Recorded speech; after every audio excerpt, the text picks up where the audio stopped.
The Story of Civilization, Volume 4, The Age of Faith, Part 2, by Will Durant. Continued, Cassette 5, Side 2. Chapter 20, The Rise of the North, 566 to 1066. 1. England, 577 to 1066. 1. Alfred and the Danes, 577 to 1016. After the Battle of Durham in 577, the Anglo-Saxon Jute conquest of England met with only minor resistance, and soon the invaders divided the country. The Jutes organized a kingdom in Kent, the Angles formed 3 kingdoms, Mercia, Northumberland, and East Anglia, the Saxons another 3 in Wessex, Essex, and Sussex, that is, West, East, and South Saxony. These 7 little kingdoms, and others smaller still, provided the history of England until King Egbert of Wessex, by arms or subtlety, united most of them under his rule in 829. But even before this new Angle land was molded by the Saxon king, those Danish invasions had begun which were to rack the island from sea to sea, and threaten its nascent Christianity with a wild and letterless paganism. In the year 787, says the Anglo-Saxon Chronicle, came 3 ships to the West Saxon shores, and they slew folk. These were the first ships of Danish men that sought land of Englefolk. In 793, another Danish expedition raided Northumberland, sacked the famous monastery of Lindisfarne, and murdered its monks. In 794, the Danes entered the Wear and pillaged Wearmouth and Jarrow, where the learned Bede had labored half a century before. In 838, the raids attacked East Anglia and Kent. In 839, a pirate fleet of 350 vessels moored in the Thames, while their crews pillaged Canterbury and London. In 867, Northumberland was conquered by a force of Danes and Swedes. Thousands of English men were slain, monasteries were sacked, libraries were scattered or destroyed. York and its neighborhood, whose school had given Alcuin to Charlemagne, were reduced to destitution and ignorance. By 871, most of England north of the Thames was subject to the invaders. In that year, a Danish army under Guthrum marched southward to attack Reading, the Wessex capital. Ethelred the king and his young brother Alfred met the Danes at Ashdown and won. But in a second engagement at Merton, Ethelred was mortally wounded, and the English fled. Alfred mounted the throne of West Saxony at the age of 22 in 871. Asser describes him as then illiteratus, which could mean either illiterate or Latinless. He was apparently epileptic and suffered a seizure at his wedding feast, but he is pictured as a vigorous hunter, handsome and graceful, and surpassing his brothers in wisdom and martial skill. A month after his accession, he led his little army against the Danes at Wilton, and was so badly defeated that to save his throne he had to buy peace from the foe. But in 878 he won a decisive victory at Ethandun, now Eddington. Half the Danish host crossed the Channel to raid weakened France. The rest, by the Peace of Wedmore, agreed to confine themselves to northeastern England in what came to be called the Danelaw. Alfred, says the not quite reliable Asser, led his army into East Anglia for the sake of plunder, conquered the land, and, perhaps to unify England against the Danes, made himself king of East Anglia and Mercia, as well as of Wessex. Then, like a lesser Charlemagne, he turned to the work of restoration and government. He reorganized the army, built a navy, established a common law for his 3 kingdoms, reformed the administration of justice, provided legal protection for the poor, built or rebuilt cities and towns, and erected royal halls and chambers with stone and wood for his growing governmental staff. 1/8 of his revenue was devoted to relief of the poor, another 1/8 to education. At Reading, his capital, he established a palace school, and gave abundantly to the educational and religious work of churches and monasteries. He recalled sadly how in his boyhood the churches stood filled with treasures and books before they had all been ravaged and burned by the Danes. Now so clean was learning decayed among English folk that very few there were that could understand their rituals in English or translate aught out of Latin. He sent abroad for scholars, for Bishop Asser from Wales, for Origena from France, and for many others, to come and instruct his people and himself. He mourned that he had so little time for reading, and he now gave himself like a monk to pious and learned studies. He still found reading difficult, but night and day he commanded men to read to him. Recognizing almost before any other European The rising importance of the vernacular tongues, he arranged to have certain basic books rendered into English, and he himself laboriously translated Boethius's Consolation of Philosophy, Gregory's Pastoral Care, Orosius's Universal History, and Bede's Ecclesiastical History of England.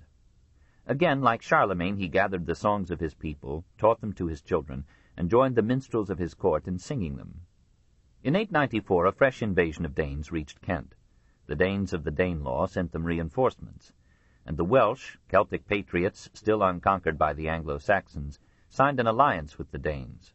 Alfred's son Edward fell upon the pirate camp and destroyed it, and Alfred's new navy dispersed the Danish fleet in 899. 2 years later the king died, having lived only 52 years and reigned for 28. We cannot compare him with a giant like Charlemagne, for the area of his enterprise was small, but in his moral qualities, his piety, unassuming rectitude, temperance, patience, courtesy, devotion to his people, anxiety to further education, he offered to the English nation a model and stimulus that it gratefully received and soon forgot. Voltaire admired him perhaps immoderately. I do not think that there ever was in the world a man more worthy of the regard of posterity than Alfred the Great. Toward the end of the 10th century, the Scandinavian attack on England was resumed. In 991, a force of Norwegian Vikings under Olaf Tryggvason raided the English coast, plundered Ipswich, and defeated the English at Malden. Unable to resist further, the English under King Ethelred, 978 to 1013, called the Reedless, or Counselless, because he refused the advice of his nobles, bought off the Danes with successive gifts of 10,000, 16,000, 24,000, 36,000, and 48,000 pounds of silver, which were raised by the first general taxes levied in England, the shameful and ruinous Danegeld. Ethelred, seeking foreign aid, negotiated an alliance with Normandy, and married Emma, daughter of the Norman Duke Richard I. From that union would spring much history. Believing or pretending that the Danes of England were plotting to kill him and the nation's Witenagemot, or Parliament, Ethelred secretly ordered a general massacre of the Danes everywhere in the island in 1002. We do not know how thoroughly the order was carried out. Probably all male Danes of arms-bearing age in England were slaughtered, and some women. Among these was the sister of King Sweyn of Denmark. Swearing revenge, Sweyn invaded England in 1003 and again in 1013, this time with all his forces. Ethelred's nobles deserted him, he fled to Normandy, and Sweyn was master and king of England. When Sweyn died in 1014, Ethelred renewed the struggle. The nobles again deserted him and made their peace with Sweyn's son Canute in 1015. Ethelred died in besieged London. His son Edmund Ironside fought bravely, but was overwhelmed by Canute at Assendon in 1016. Canute was now accepted by all England as its king, and the Danish conquest was complete. 2. Anglo-Saxon civilization, 577 to 1066. The conquest was only political. Anglo-Saxon institutions, speech, and ways had in 6 centuries sunk such roots that to this day neither the government nor the character nor the language of the English can be understood without them. In the newsless intervals between war and war, crime and crime, there had been a reorganization of tillage and trade, a resurrection of literature, a slow formation of order and law. History gives no ground for the delusion that Anglo-Saxon England was a paradise of free peasants living in democratic village communities. The leaders of the Anglo-Saxon hosts appropriated the land. By the 7th century, a few families owned 2/3 of the soil of England. By the 11th century, most towns were included in the property of a thane, or noble, a bishop, or the king. During the Danish invasions, many peasants exchanged ownership for protection. By 10,000, the bulk of them paid rent in produce or labor to some lord. There were tunmoots, or town meetings, and folkmoots, or hundredmoots, that served as assemblies and courts for a shire, but only landowners were allowed to attend these gatherings, and after the 8th century they declined in authority and frequency, and were largely replaced by the manorial courts of the lords. The government of England lay essentially in the national Witenagemot, or meeting of the wise, a relatively small assemblage of thanes, bishops, and the leading ministers of the crown. Without the consent of this incipient parliament, no English king could be chosen or sustained, or add a rood to the personal estates from which he derived his regular revenues. Without it he could not legislate or tax or judge or wage war or make peace. The only resource of the monarchy against this aristocracy lay in an informal alliance of throne and church. The English state before and after the Norman conquest depended upon the clergy for public education, social order, national unity, even for political administration. St. Dunstan, abbot of Glastonbury, became chief counselor under Kings Edmund, 940 to 946, and Edred, 946 to 955. He defended the middle and lower classes against the nobles, boldly criticized monarchs and princes, was exiled by King Edwig, 955 to 959, was recalled by Edgar, 959 to 975, and secured the crown for Edward the Martyr, 975 to 978. He built St. Peter's Church at Glastonbury, encouraged education and art, and died in 988 as Archbishop of Canterbury, and was revered as England's greatest saint before Thomas à Becket. In this centrifugal government, national law developed slowly, and the old Germanic law, modified in phrase and circumstance, sufficed. Compurgation, wergild, and ordeal survived, but trial by combat was unknown. The wergild varied instructively in Anglian law. The fine or composition money for killing a king was 30,000 thrimses, or $13,000. A bishop, 15,000, a thane or a priest, 2,000, a churl or free peasant, 266. By Saxon law, a man paid 1 or 2 shillings for inflicting a wound an inch long, 30 shillings for slicing off an ear. It should be added, however, that a shilling could buy a sheep. By the laws of Ethelbert, an adulterer was obliged to pay the husband a fine and buy him another wife. Any person who resisted a court order was declared an outlaw. His goods were forfeited to the king, and anyone might kill him with impunity. In some cases, wergild was not admitted, and severe punishments were inflicted. Enslavement, flogging, castration, amputation of hands, feet, upper lip, nose, or ear, and death by hanging, beheading, burning, stoning, drowning, or precipitation into an abyss. The economy, like the law, was primitive and far less developed than in Roman Britain. Much work had been done in clearance and drainage, but England in the 9th century was still half forest, heath, or fen, and wild beasts, bears, boars, wolves, still lurked in the woods. The farms were tilled mostly by bondmen or slaves. Men might fall into slavery through debt or crime. Wives and children could be sold into slavery by husbands or fathers in need. And all the children of a slave, even if begotten by freemen, were slaves. The owner might kill his slave at will. He might make a female slave pregnant and then sell her. The slave could not enter a suit at court. If a stranger slew him, the modest wergild went to his master. If he fled and was caught, he might be flogged to death. The main commerce of Bristol was in slaves. Nearly all the population was rural. Towns were hamlets and cities were towns. London, Exeter, York, Chester, Bristol, Gloucester, Oxford, Norwich, Worcester, Winchester were small but grew rapidly after Alfred's time. When Bishop Mellitus came to preach in London in 601, he found only a scanty and heathen population in what had been a metropolis in Roman days. In the 8th century, the city grew again as a strategic point commanding the Thames. Under Canute, it became the national capital. Industry usually worked for a local market. Weaving and embroidery, however, were more advanced and exported their products to the continent. Transport was difficult and dangerous. Foreign commerce was slight. The use of cattle as a medium of exchange survived till the 8th century, but in that century several kings issued a silver coinage of shillings and pounds. In 10th century England, 4 shillings an ox. Wages were commensurately low. The poor lived in wooden thatched huts on a vegetarian diet. Wheat bread and meat were for the well-to-do or a Sunday feast. The rich adorned their rude castles with figured hangings, warmed themselves with furs, made their garments gay with embroidery, and brightened their persons with gems. Manners and morals were not as prim or refined as in some later periods of English history. We hear much about rudeness, coarseness, brutality, lying, treachery, theft, and other hardy perennials.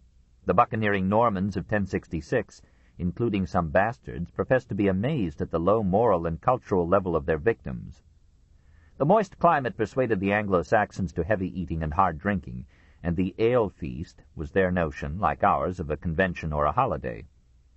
St. Boniface, with picturesque exaggeration, described the 8th century English both Christians and pagans, as refusing to have legitimate wives and continuing to live in lechery and adultery after the manner of neighing horses and braying asses. And in 756 he wrote to King Ethelbald, "Your contempt for lawful matrimony, were it for chastity's sake, would be laudable. But since you wallow in luxury, and even in adultery with nuns, it is disgraceful and damnable. We have heard that almost all the nobles of Mercia follow your example, desert their lawful wives, and live in guilty intercourse with adulteresses and nuns. Give heed to this. If the nation of the Angles, despising lawful matrimony, gives free indulgence to adultery, a race ignoble and scorning God must necessarily issue from such unions, and will destroy the country by their abandoned manners." In the earlier centuries of Anglo-Saxon rule, the husband could divorce his wife at will and remarry. The Synod of Hartford, 673, denounced this custom, and gradually the influence of the Church promoted the stability of unions. Women were held in high honor, though this did not preclude their occasional enslavement. They received little book education, but found this no handicap in attracting and influencing men. Kings patiently wooed proud women and consulted their wives on public policy. Alfred's daughter, Ethelfled, as regent and queen, gave Mercia for a generation effective and conscientious government. She built cities, planned military campaigns, and captured Derby, Leicester, and York from the Danes. From the difficulties experienced in her first labor, says William of Malmesbury, she ever afterward refused the embraces of her husband, protesting that it was unbecoming the daughter of a king to give way to a delight which, after a time, produced such unpleasant consequences. It was in this period, circa 1040, that there lived in Mercia, as wife of its ruling Earl Leofric, the lady Godgifa, who, as Godiva, played an attractive role in legend and earned a statue in Coventry. Leofric in the legend agreed to relieve the town of a burdensome tax if she would ride naked through the streets. All the world knows the rest of the story. Education, like everything else, suffered from the Anglo-Saxon conquest and slowly recovered after the conversion of the conquerors. Benedict Bishop opened a monastic school at Wearmouth about 660. Bede was one of its graduates. Archbishop Egbert established at York in 735 a cathedral school and library that became the chief seat of secondary education in England. These and other schools made England in the second half of the 8th century the leader of European learning north of the Alps. The fine devotion of the monastic educators shines out in the greatest scholar of his time, the Venerable Bede, 673 to 735. He summed up his life with modest brevity. Bede, the servant of Christ, a priest of the monastery of the blessed apostles Peter and Paul, which is at Wearmouth and Jarrow, who, being born in the territory of that monastery, was delivered up by my kinsfolk when I was 7 years of age, to be brought up by the most reverend Abbot Benedict Bishop, and from that time, spending all the days of my life in the same monastery, I have applied all my diligence to the study of the Scriptures. And observing the regular discipline, and keeping the daily service of singing in the church, I have taken delight always either to learn or to teach or to write. In the 19th year of my life I was made deacon. In my 30th I became a priest. And from that time until the 59th year of my age I have employed myself upon Holy Scripture, and in these following works. All of these in Latin. They included biblical commentaries, homilies, a chronology of world history, treatises on grammar, mathematics, science, and theology, and above all the Historia Ecclesiastica Gentis Anglorum, or Church History of the English Nation, from 731. Unlike most monastic histories, this is no dry chronicle. Perhaps towards the end it is too heavy with miracles, and always it is innocently credulous, as befitted a mind immured from the age of 7.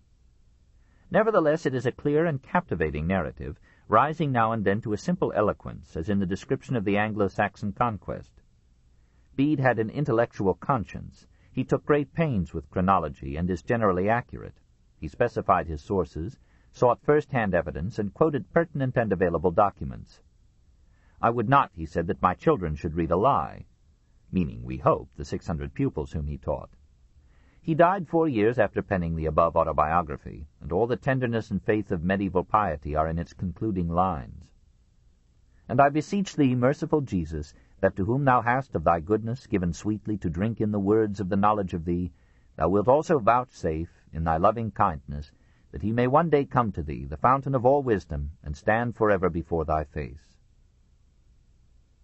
Bede notes that 5 languages were spoken in his England: English, British, or Celtic, Irish, Pict, or Scotch, and Latin. English was the language of the Angles, but it differed little from Saxon, and was intelligible to Franks, Norwegians, and Danes. These 5 peoples spoke varieties of German, and English grew out of German speech. As early as the 7th century, there was a considerable Anglo-Saxon literature. We must judge it largely from fragments, for most of it perished when Christianity brought in the Latin script, replacing the runic characters of Anglo-Saxon writing, when the Danish conquest destroyed so many libraries, and when the Norman conquest almost swamped the English language with French words. Moreover, many of these Anglo-Saxon poems were pagan, and had been transmitted orally through generations of gleemen or minstrels, who were a bit loose in life and speech, and whom monks and priests were forbidden to hear. It was probably an 8th-century monk, however, who wrote one of the oldest extant Anglo-Saxon fragments, a verse paraphrase of Genesis, not quite as inspired as the original. Interpolated into the poem is the translation of a German narrative of the fall. Here the verse comes to life, largely because Satan is represented as a defiant and passionate rebel. Perhaps Milton found here a hint for his Lucifer. Some of the Anglo-Saxon poems are elegies. So the Wanderer tells of happy days gone by in the baronial hall. Now the Lord is dead, all this firm-set earth becomes empty, and sorrow's crown of sorrow is remembering happier things. Not even Dante improved the expression of this idea. Usually these old poems sing blithely and lustily of war. The lay of the Battle of Maldon, circa 1000, sees only heroism in the English defeat, and the old warrior Bertwald, standing over his slain lord, taught courage to the overwhelmed Saxons in words presaging Mallory. Thought shall be the harder, heart the keener, mood shall be the more as our might lessens. Here our prince lies low, they have hewn him to death.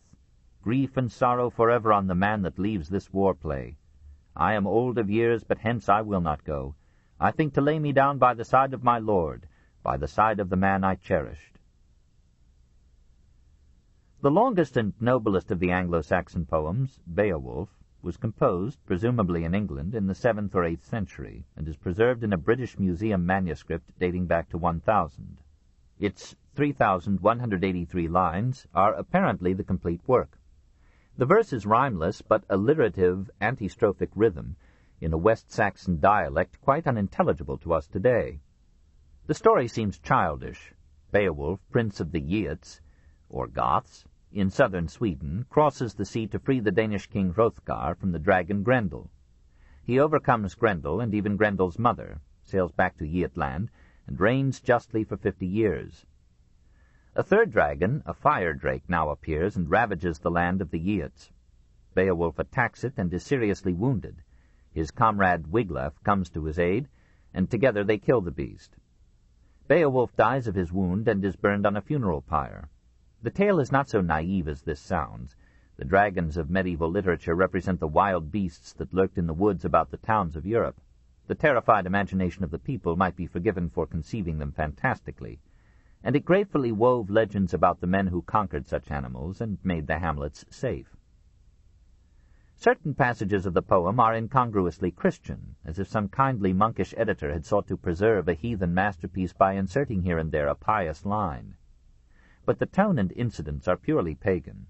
It was life and love and battle on the earth that interested these fair women and brave men, not some strifeless paradise beyond the grave. At the outset, when the Danish king Sild is buried in the Viking style, in a boat pushed crewless out to sea, the author adds, "Men cannot tell for a truth who received that burden." But it was not a gay paganism. A somber tone pervades the poem and enters even into the feasting in Hrothgar's hall. Through the lilt and sigh of the flowing lines we catch the plaint of the gleeman's harp. Then Beowulf sat down on a seat by the wall. He talked of his wound, of the hurt sore unto death. He knew well that he had ended his days. Then men bold in battle rode about the burial mound. They were minded to utter their grief, to lament the king, to make a chant and speak of the man. They exalted his heroic life and praised his valorous deeds with all their strength. They said that among the kings of the world he was the mildest of men, and most kindly, most gentle to his people, and most eager for praise. Thus it is fitting that a man should extol his friendly lord, and should love him heartily, when he must needs depart from his body and pass away. Beowulf is probably the oldest extant poem in the literature of Britain, but Caedmon's, who died in 680, is the oldest name. We know him only through a pretty passage in Bede. In the monastery of Whitby, says the Ecclesiastical History, was a simple brother who found it so hard to sing that whenever his turn came to chant he fled to some hiding place. One night as he lay asleep in his stable lair, it seemed to him that an angel appeared and said, "Caedmon, sing me something." The monk protested that he could not. The angel commanded. Caedmon tried and was startled at his success. In the morning he recalled the song and sang it. Thereafter he lisped in numbers and turned Genesis, Exodus, and the Gospels into verse put together, says Bede, with very great sweetness and pricking of the heart. Nothing remains of them except a few lines translated into Latin by Bede. A year later, Cynewulf, born circa 750, minstrel at a Northumbrian court, tried to realize the story by versifying divers religious narratives, Christ, Andreas, Juliana, but these works, contemporary with Beowulf, are by comparison dead with rhetoric and artifice. Literary prose comes later than poetry in all literatures, as intellect matures long after fancy blooms. Men talk prose for centuries without knowing it, before they have leisure or vanity to mold it into art. Alfred is the first clear figure in the prose literature of England.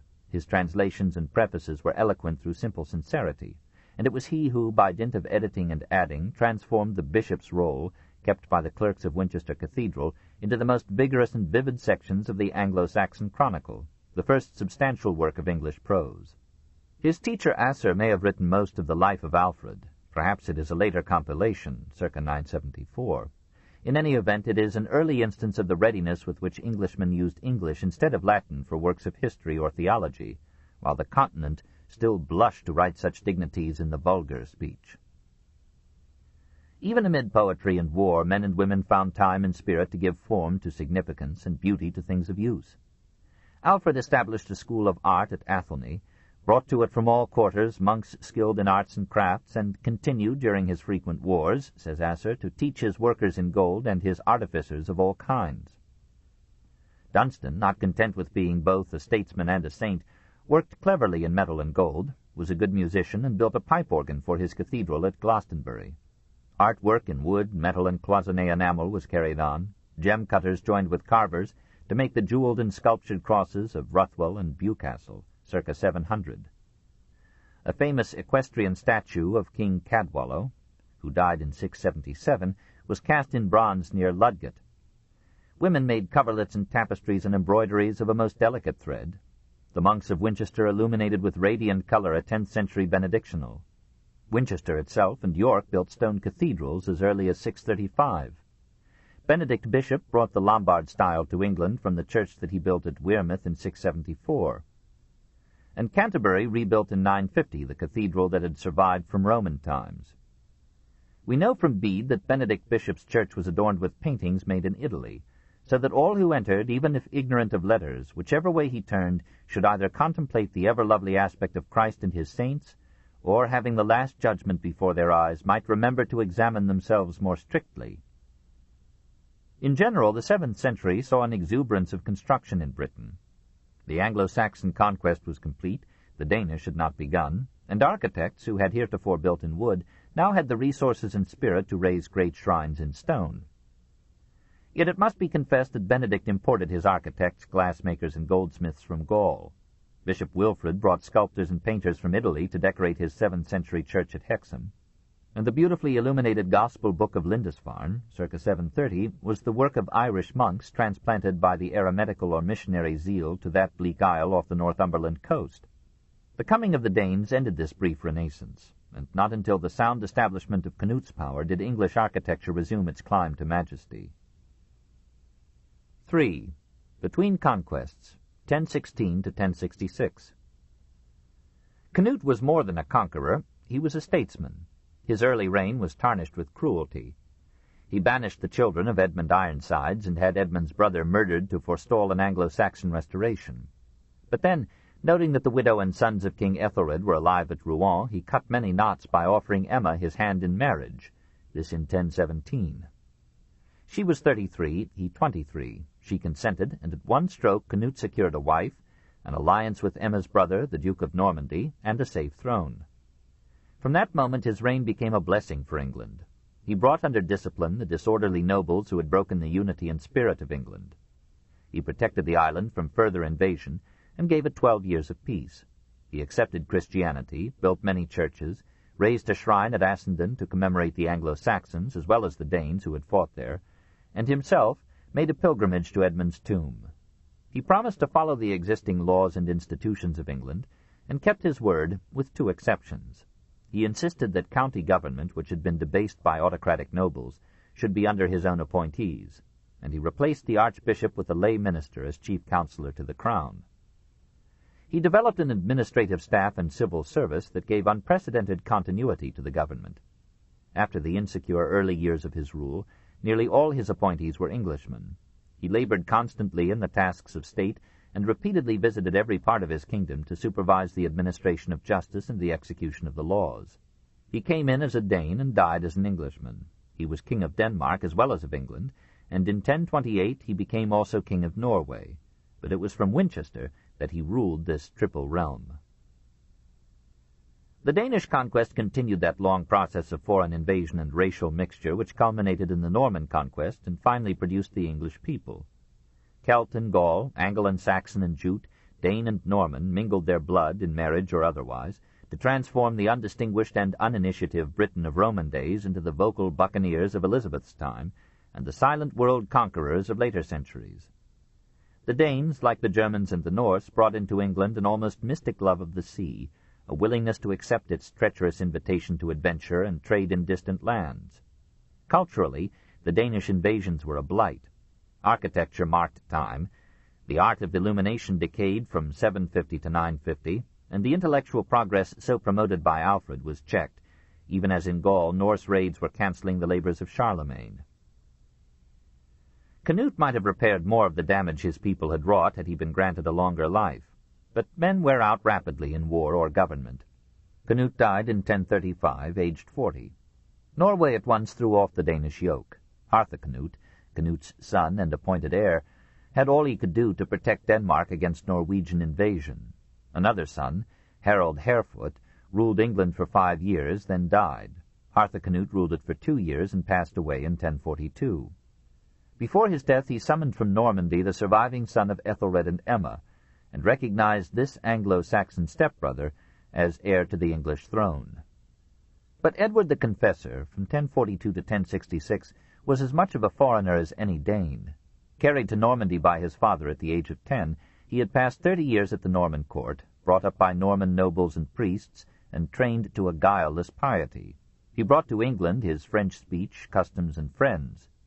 These friends became high officials and prelates of the state, received royal grants, built Norman castles in England, showed their scorn for English language and ways, and began the Norman conquest a generation before the Conqueror.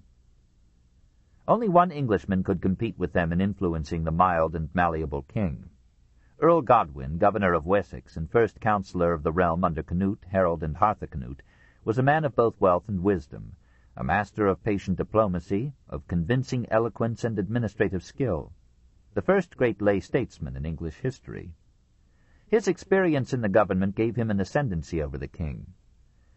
His daughter Edith became Edward's wife and might have made Godwin grandfather to a king, but Edward begot no children. When Godwin's son Tostig married Judith, daughter of the Count of Flanders, and Godwin's nephew Sweyn became ruler of Denmark, the earl had forged by marriages a triple alliance that made him the strongest man in northern Europe, far more powerful than his king. Edward's Norman friends roused him to jealousy. He deposed Godwin. The earl fled to Flanders, while his son Harold went to Ireland and raised an army against the Confessor in 1051. The English nobles, resenting the Norman ascendancy, invited Godwin to return and pledged him the support of their arms. Harold invaded England, defeated the king's troops, ravaged and plundered the southwest coast, and joined his father in an advance up the Thames. The populace of London rose to acclaim them. The Norman officials and prelates fled. The Witenagemot of English nobles and bishops gave Godwin a triumphant reception. And Godwin resumed his confiscated property and his political power in 1052. A year later, exhausted with tribulation and victory, he died. Harold was appointed Earl of Wessex and succeeded in some measure to his father's power. He was now 31, tall, handsome, strong, gallant, reckless, merciless in war, generous in peace. In a whirlwind of bold campaigns he conquered Wales for England and presented the head of the Welsh chieftain Griffith to the pleased and horrified king, this in 1063. In a gentler phase of his impetuous career he poured out funds to build the abbey church at Waltham in 1060 and to support the college that grew out of the cathedral school. All England beamed upon the romantic youth. The great architectural event of Edward's reign was the beginning in 1055 of Westminster Abbey. While living in Rouen, he had become familiar with the Norman style. Now, in commissioning the abbey that was to be the shrine and tomb of England's genius, he bade or let it be designed in Norman Romanesque, on the same lines as the magnificent abbey church which had been started only 5 years before at Jumièges. Here again was a Norman conquest before William. Westminster Abbey was the beginning of an architectural efflorescence that would give England the finest Romanesque buildings in Europe. In that abbey Edward was laid to rest early in the fateful year 1066. On January 6th, the assembled Witenagemot elected Harold king. He had hardly been crowned when news came that William, Duke of Normandy, claimed the throne and was preparing war. Edward, said William, had in 1051 promised to bequeath him the English crown in gratitude for 30 years of protection in Normandy. Apparently the promise had been made, but Edward, regretting or forgetting it, had, shortly before his death, recommended Harold as his successor. In any case, such a promise had no validity unless approved by the Witan. But, said William, Harold, on a visit to him at Rouen, date now unknown, had accepted knighthood from him, had become William's man, owed him submission according to feudal law, and had promised to recognize and support him as heir to Edward's throne. Harold admitted this pledge, but again no oath of his could bind the English nation. The representatives of that nation had freely chosen him for its king, and Harold now resolved to defend that choice. William appealed to the Pope. Alexander II, counseled by Hildebrand, condemned Harold as a usurper, excommunicated him and his adherents, and declared William the lawful claimant of the English throne. He blessed William's proposed invasion, and sent him a consecrated banner and a ring containing, within a diamond, a hair of St. Peter's head. Hildebrand was glad to set a precedent for the papal disposition of thrones and deposition of kings. 10 years later he would apply the precedent to Henry IV of Germany, and it would come in handy in 1213 with King John.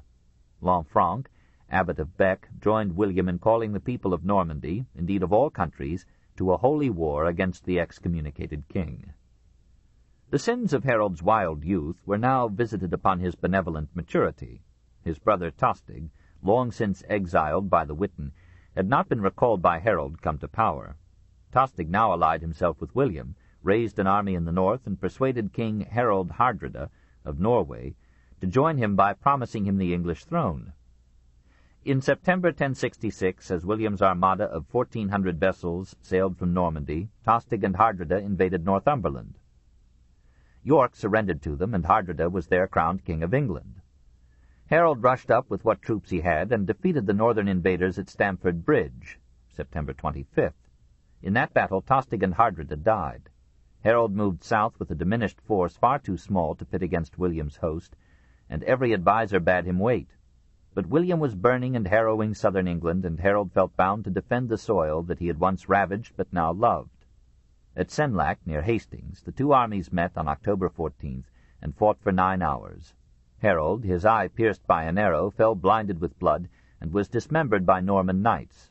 One cut off his head, another a leg, another scattered Harold's entrails over the field. When the English saw their captain fallen, they fled. So great were the butchery and chaos that the monks who were later commissioned to find Harold's body could not discover him until they led to the scene Edith Swansneck, who had been his mistress. She identified her lover's mutilated body, and the fragments were buried in the church at Waltham that he had built. On Christmas Day, 1066, William I was crowned King of England. 2. Wales, 325 to 1066. Wales had been won for Rome by Frontinus and Agricola in AD 78. When the Romans retired from Britain, Wales resumed its freedom and suffered its own kings. In the 5th century, western Wales was occupied by Irish settlers. Later, Wales received thousands of Britons fleeing from the Anglo-Saxon conquerors of their island. The Anglo-Saxons stopped at the Welsh barrier and called the unsubdued people Welas, foreigners. The Irish and the Britons found in Wales a kindred Celtic stock, and soon the three groups mingled as Cymri, or Cymri, fellow countrymen. This became their national name, and Cymru, or Cymru, their name for their land. Like most Celtic peoples, Bretons, Cornish, Irish, the Gaels of northern Scotland, they based their social order almost wholly on the family and the clan, and so jealously that they resented the state and looked with unappeasable distrust upon any individual or people of alien blood.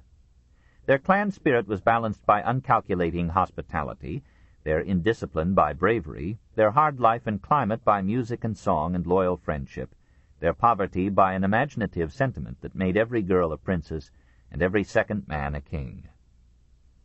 Only next to kings stood the bards. They were the soothsayers, historians, and royal counselors, as well as the poets of their people. Two among them left enduring names, Taliesin and Aneirin, both of the 6th century. There were hundreds more, and the tales they spun crossed the Channel to Brittany to reach polished form in France. The bards constituted a poetic clerical caste. No one was admitted to their order except after strict training in the lore of their race. The candidate for admission was called a Mabinoge. The material he studied was Mabinogi, hence the name Mabinogian for such of their tales as have survived. In their present form they are not older than the 14th century, but probably they go back to this period, when Christianity had not taken Wales. They are primitively simple, paganly animistic, and weird, with strange animals and marvelous events, overcast with the somber certainty of exile, defeat, and death, yet in a mood of gentleness all the world away from the lust and violence of Icelandic Eddas, Norse sagas, and Nibelungenlied. In the loneliness of Welsh mountains there grew a romantic literature of devotion to the nation, to woman, and later to Mary and Jesus, that shared in begetting chivalry, and those wondrous tales of Arthur and his valorous amorous knights sworn to break the heathen and uphold the Christ. Christianity came to Wales in the 6th century, and soon thereafter opened schools in the monasteries and cathedrals. The learned Bishop Asser, who served King Alfred as secretary and biographer, came from the town and cathedral of St. David's in Pembrokeshire. These Christian shrines and settlements bore the brunt of pirate attacks from Normandy, until King Rhodri the Great, from 844 to 878, drove them off and gave the island a vigorous dynasty.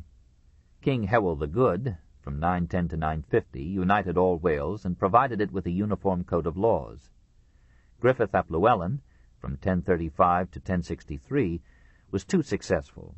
When he defeated Mercia, the nearest of the English counties, Harold, the future King of England, proclaimed a war of preventive defence and conquered Wales for Britain in 1063. 3. Irish civilization, 461 to 1066. At the death of St. Patrick and until the 11th century, Ireland was divided into 7 kingdoms, 3 in Ulster, the others Connaught, Leinster, Munster, Meath. This book is continued on Cassette 6, Side 1.